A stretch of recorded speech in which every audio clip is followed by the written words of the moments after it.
A principios del siglo XII, la falta de sucesión en Aragón obliga al hermano del rey, el obispo Ramiro II, a colgar los hábitos religiosos para atender sus obligaciones dinásticas. Ramiro II se casa y de su matrimonio nace Petronila, princesa que heredará todos sus poderes. La niña cuenta con menos de un año cuando se acuerda su matrimonio con el conde de Barcelona, Ramón Berenguer IV.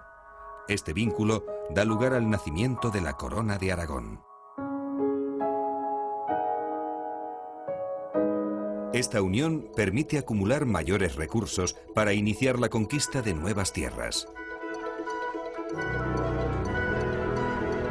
La corona limita con 3 frentes. Al sur, los reinos musulmanes. Al oeste, el reino de Navarra y el reino de Castilla, con el que se firman tratados para fijar los límites de la conquista de Al-Ándalus. Y por el norte, el reino de Francia, con quien se enfrentan en la batalla de Muret, derrota que pone fin a las aspiraciones de territorios más allá de los Pirineos.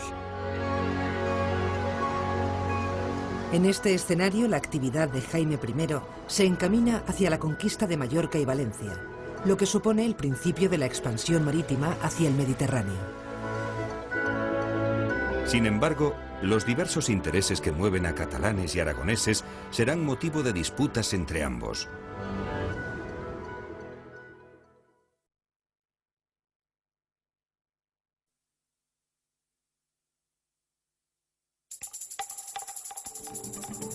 Jaime I, llamado el Conquistador, asienta las bases de la futura grandeza comercial de la corona.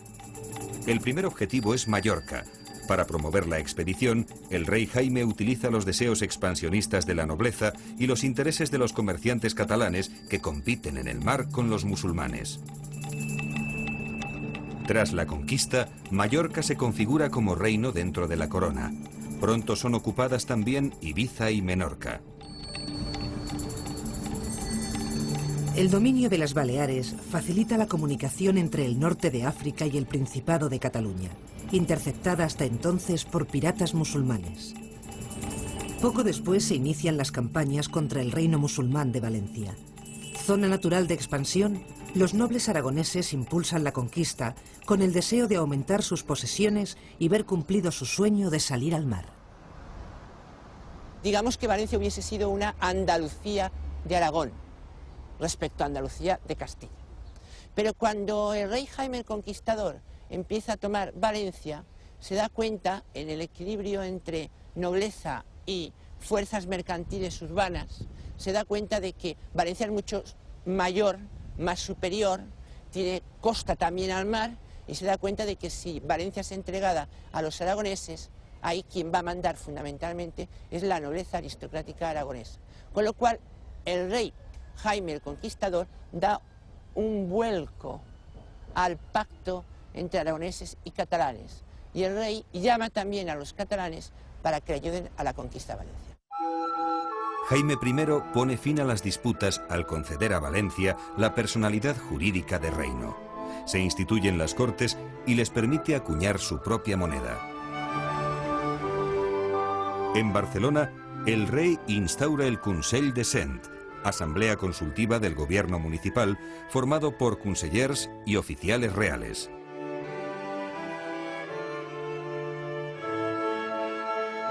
El Consell cuenta con representación de los distintos grupos sociales, ciudadanos honrados, mercaderes y menestrales que suelen agruparse en gremios.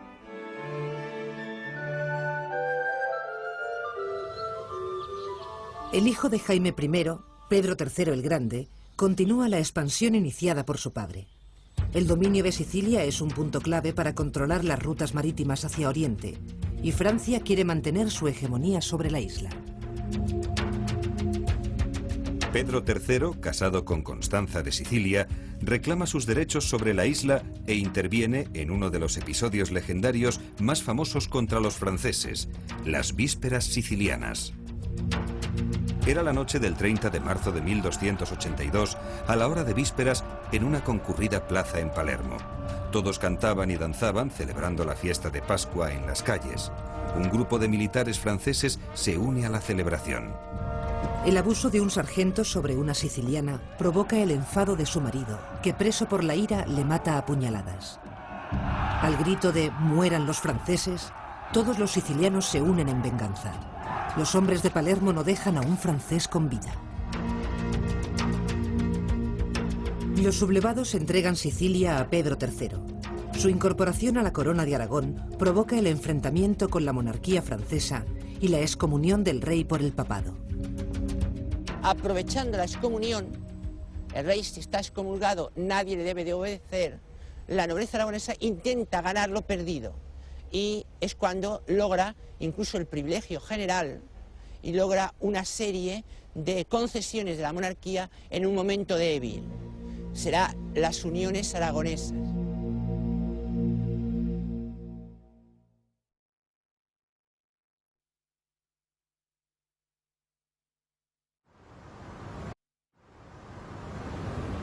La palabra al-Mugábar es de origen árabe y significa los que van en ruta. Con este vocablo se designa a las tropas mercenarias de la Corona de Aragón que luchan en el Mediterráneo. Su vida está ligada al mar y, alejados de las urbes, forman parte de las filas de la Compañía Catalana. Son campesinos que abandonan sus tierras, mercaderes arruinados, vagabundos o aventureros que se ponen bajo las órdenes del comandante Roger de Flor. Se convierten en un grupo de ataque que casi con táctica de guerrillas acosan a las poblaciones, las someten a pillaje y todo lo que recaudan pues normalmente es botín que se reparten. La búsqueda de un beneficio propio les llevaba a actuar por libre, se convirtieron en una pesadilla para las poblaciones de Oriente, para las poblaciones bizantinas y bueno, realmente las conquistas que iban haciendo, la única manera de mantenerlas era ponerlas bajo la obediencia regia y ellos optan por ponerlas bajo la obediencia del rey de Aragón. Las expediciones de los almogávares dan lugar a la creación de los ducados de Atenas y Neopatria, que por un tiempo corto se anexionan a la corona.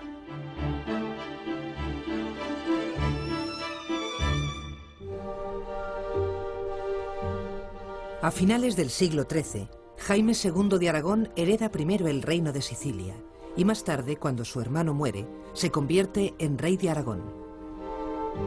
Lo primero que hace al acceder al trono es firmar un acuerdo con Castilla para repartirse las zonas de influencia del norte de África.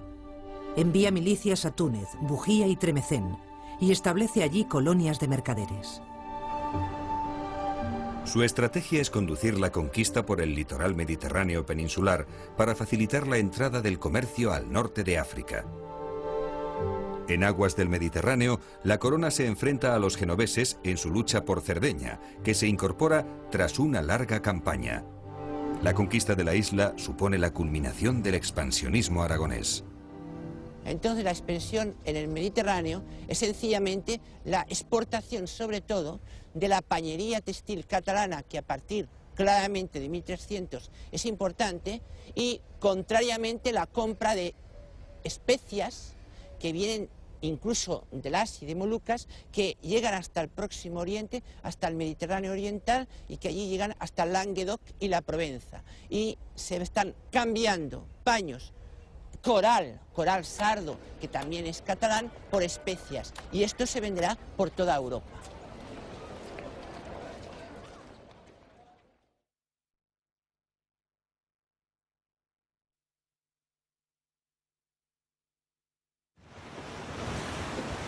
En el mundo medieval, el transporte marítimo ofrece mayores ventajas sobre el terrestre.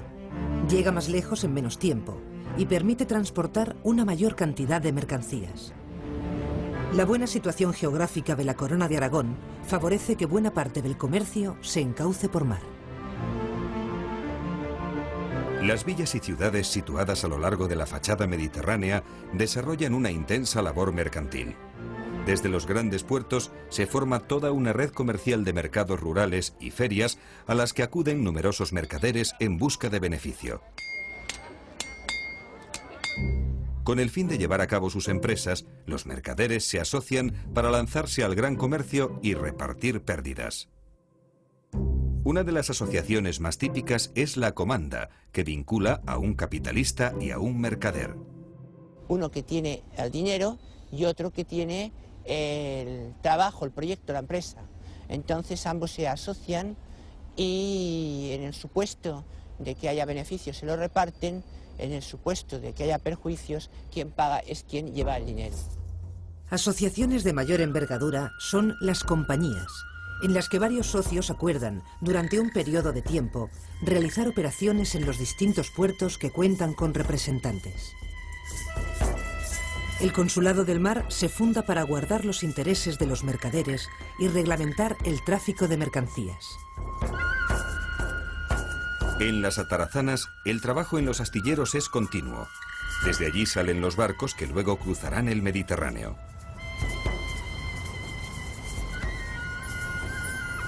Todavía hoy podemos encontrar, a lo largo de la costa mediterránea, pequeños astilleros familiares dedicados a construir y restaurar embarcaciones tradicionales como los bots y yachts.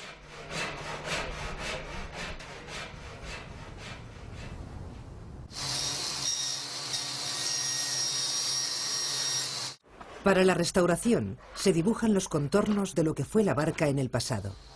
Con las plantillas se empieza a trabajar la madera, que ha de tener unas cualidades específicas para la navegación.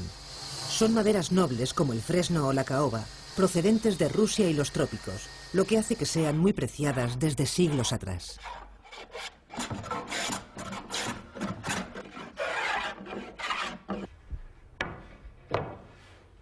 Muchas de estas embarcaciones navegan con vela latina, que es una de las formas más antiguas que se conocen de navegar.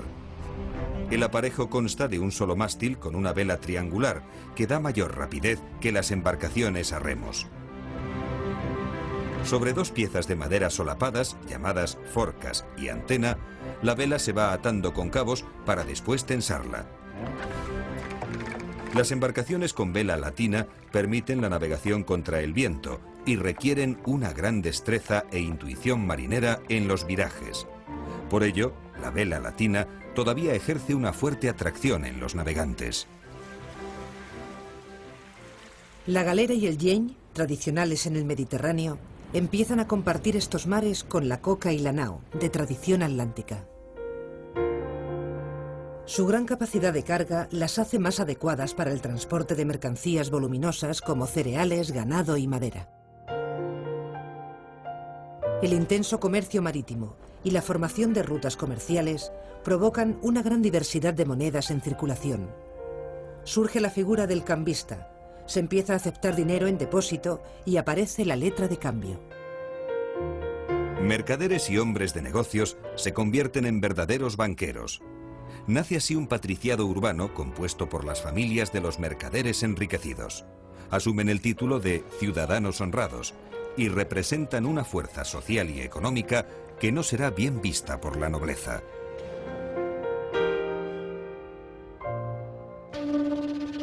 Los núcleos urbanos desarrollan una intensa labor comercial, artesanal y artística. Surgen los gremios, conjuntos de personas que ejercen el mismo oficio de una forma reglamentada. El gremio ya es una agrupación que, aunque siga manteniendo ese recuerdo de lo religioso y de la colaboración social, sobre todo lo que defiende es la protección del oficio, evitar la competencia, claro, en una sociedad que no tenía nada que ver con la sociedad capitalista de la teórica libre competencia. Los gremios cierran y evitan que el que no esté agremiado pueda presentar en el mercado productos de su elaboración. Organizados en 3 niveles, los maestros, los oficiales y los aprendices. Naturalmente los maestros terminan por constituir una especie de pequeña mafia, valga la expresión, que controla inevitablemente el oficio, pero en definitiva el gremio es el órgano de agrupación de los trabajadores de un determinado oficio o de una determinada actividad mercantil. También podía haber gremios de mercaderes. En las ciudades de la corona, sobre todo en Barcelona, la mayoría de la población pertenece a uno de estos oficios. Su jornada laboral alcanza las 9 o 10 horas y su producción se destina tanto al mercado interno como a la exportación.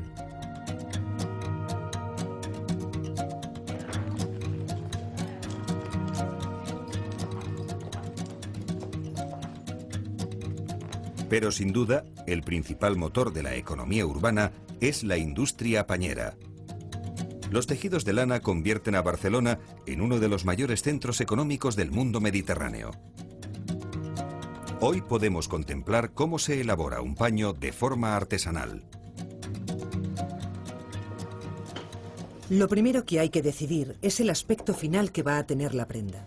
El ancho, el largo, los colores y la técnica que se va a seguir. Antes de nada, el proyecto se diseña sobre papel. Una vez decidido, viene la fase más difícil: montar el entramado de hilos que configuran la base del trabajo, ya que hay que atarlos uno por uno.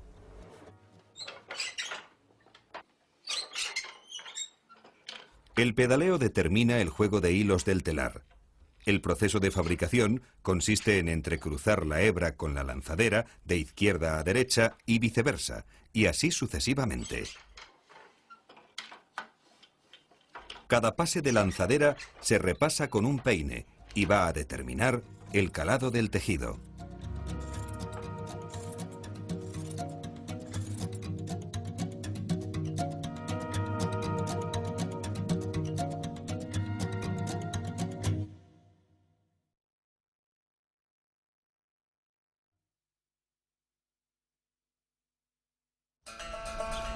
En plena expansión mediterránea, la Corona de Aragón encuentra dificultades para equilibrar el poder de la nobleza y del patriciado urbano, que acumulan mayor peso en el gobierno.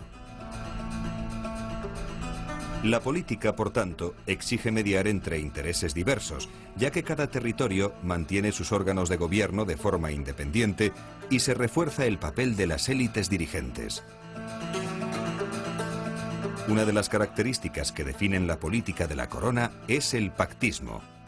Pactismo da a entender que en el caso de la Corona de Aragón los reyes no podían actuar de forma tan autoritaria como en otros territorios, como en la propia Corona de Castilla, porque los sectores fuertes, entiéndase la alta nobleza, entiéndase el alto clero y el patriciado de las grandes ciudades, sobre todo de Barcelona, llegó a alcanzar la suficiente fuerza como para exigir al rey que antes de tomar medidas buscara una especie de consenso con ellos. Eso se llama pactismo, una especie de acuerdo, pero claro, no hay que interpretarlo en un sentido tampoco de avance democrático, porque es pacto con los poderosos, no con las clases populares, el campesinado, los modestos trabajadores de las ciudades.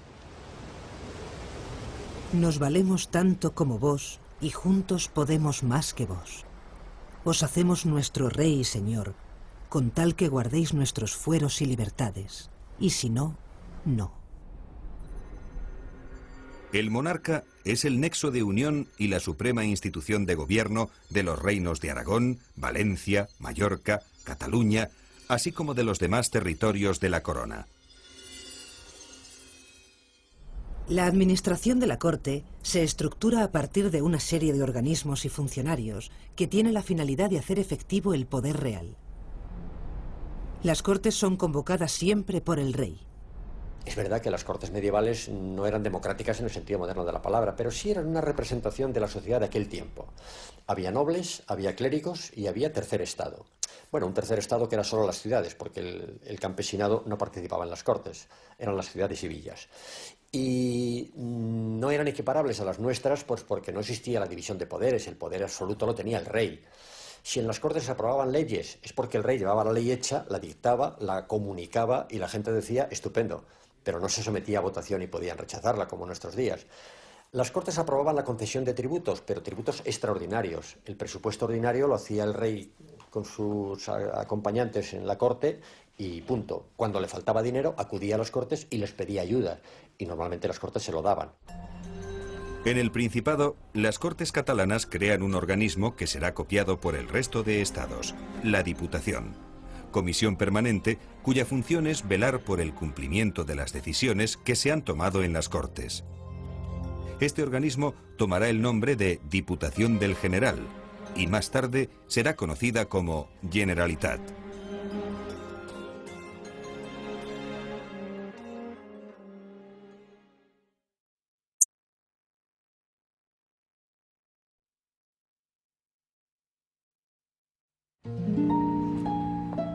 La expansión mediterránea lleva la lengua catalana a los nuevos territorios. Se cultivan todos los géneros, y la literatura medieval catalana alcanza su máxima expresión con las obras de Ramon Llull y Ausiàs March. Ramon Llull, mallorquín de nacimiento, abandona a su familia llamado a una vocación evangelizadora. Sus inquietudes espirituales están relatadas en todas sus obras, entre las que destaca El llibre de l'amic que l'amat, diálogo entre el amigo el hombre y el amado, Dios. Cantaven los aucells l'alba, i despertàs l'amic, qui és l'alba. I los aucells veniren llur cant. El amic morí per l'amat en l'alba. Las campañas militares de la expansión de la corona quedan recogidas en las crónicas. Los hechos históricos se conjugan con canciones de gesta que avivan los episodios de las conquistas. En el siglo XV, el valenciano Joanot Martorell escribe Tirant lo Blanc, una historia de aventuras que recoge el ideal caballeresco de la época situado en el escenario del Mediterráneo oriental.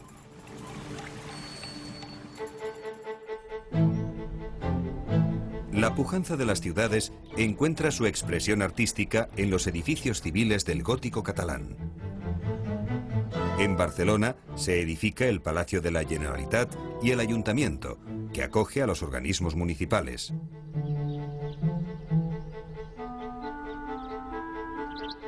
La actividad comercial se vive en las lonjas, lugar de encuentro de los mercaderes para realizar sus transacciones. Las edificaciones religiosas dejan buena muestra de su belleza en la iglesia de Santa María del Mar, construida con fondos donados por comerciantes y armadores, y en las catedrales de Girona, Mallorca y Barcelona.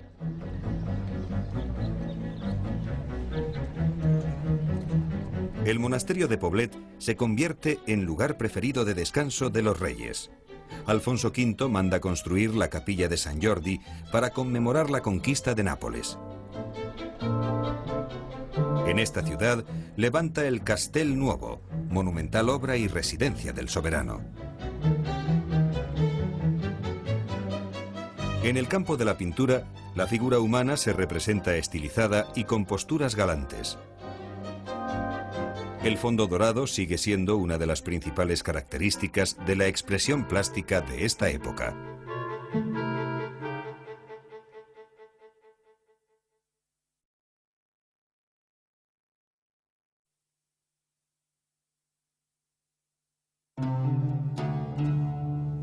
A principios del siglo XV, la Casa de Barcelona queda sin heredero y las Cortes asumen el gobierno durante 2 años. La sucesión se decide en el castillo de Caspe. Allí se reúnen aragoneses, valencianos y catalanes, y la elección recae sobre un trastámara. Fernando I de Antequera, regente de Castilla, es coronado rey en Aragón. Su hijo, Alfonso V el Magnánimo, centra su interés en el exterior y retoma la política mediterránea. Tras la conquista de Nápoles, hereda Milán e intenta adentrarse en Génova, pero su sueño imperial no llega a completarse.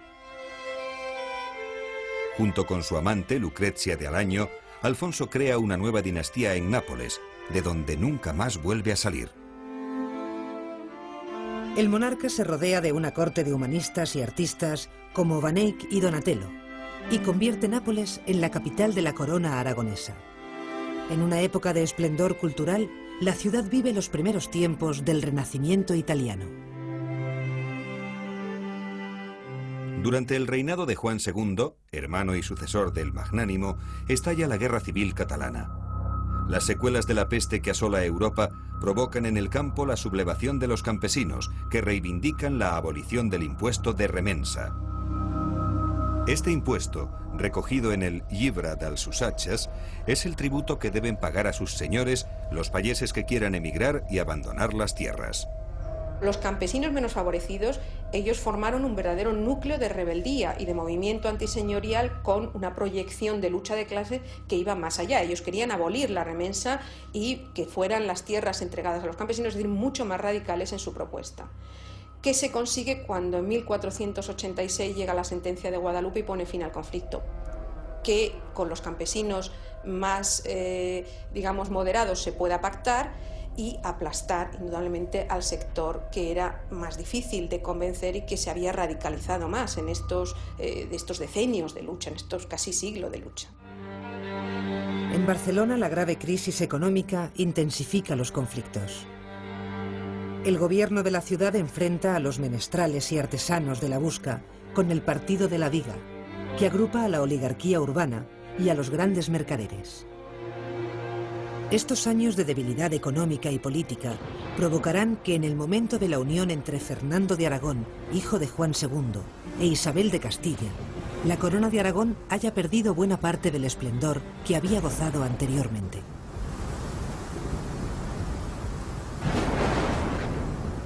Si la corona de Aragón centra sus intereses comerciales en el Mediterráneo, Castilla y Portugal lo hacen sobre todo en el flanco atlántico. Numerosas expediciones de reconocimiento parten con rumbo a las Islas Canarias, territorios apenas explorados por los castellanos. En su afán por adentrarse en nuevos mundos, Enrique el Navegante crea en Sagres una escuela de marinos y cosmógrafos para investigar y desarrollar nuevas técnicas de navegación. Los portugueses diseñan mapas para bordear el continente africano en barco y describen las técnicas de navegación en el hemisferio sur, que serán decisivas para la ocupación de Ceuta, Madeira y las Azores. El éxito de sus campañas se debe a la creación de un sistema de factorías que va a ser útil para explotar un territorio sin tener que conquistarlo por tierra. La superioridad naval y de defensa facilita a los portugueses el contacto directo con los nativos de aquellas tierras para controlar las rutas del oro y el tráfico de esclavos.